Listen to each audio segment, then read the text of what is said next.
આજ ઓફિસનું ફર્નિચર હોય ને તમે ચોકે જવાના છો, ફટાક દઈને કઈ રીતે કામ થયું જુઓ. સવારના પોરમાં આપણે તરેડ મંદિરે ઓપનિંગનું કાર્ડ મૂકી આપણે આવી ગયા દામનગર મુન્નાભાઈને લઈને આવ્યા. એટલે એમને આખું જુઓ તમે ફર્નિચર કેટલું, હજી તો કાંઈ બધું બાકી છે એમ જ છે.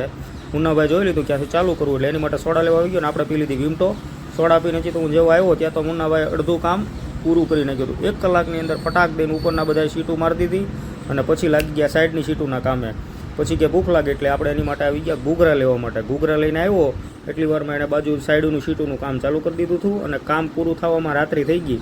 અને પછી ભાઈ આપણે લાગી સોડાની તલબ, એટલે સોડા પીવા આવી ગયા. અને પછી રાત્રે ભૂખ લાગી એટલે આપણે નિલેશભાઈની યારે આવી ગયા જમવા માટે બાપા સીતારામ ડાઇનિંગ હોલમાં.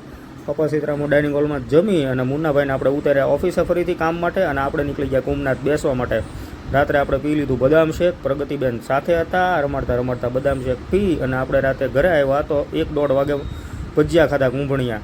અને પછી આવી ગયા ઢસ્સા સોફાવાળાને લેવા માટે. તો ભાઈ ઢસ્સામાં સોફાવાળાને લેવા આવ્યા ત્યારે કે મારે ચા પીવી છે, એટલે આપણે એને લઈને આવી ગયા ટીહલા ટી પોસ્ટે. ઢસ્સામાં ટીહલા ટી પોસ્ટની ચા પીધી ભાઈ, બધી ચા હું ભૂલી ગયો, 1 નંબર ચા. જ્યારે પણ ઢસ્સા નીકળો ત્યારે આ ચા પીવાનું ભૂલતા નહીં.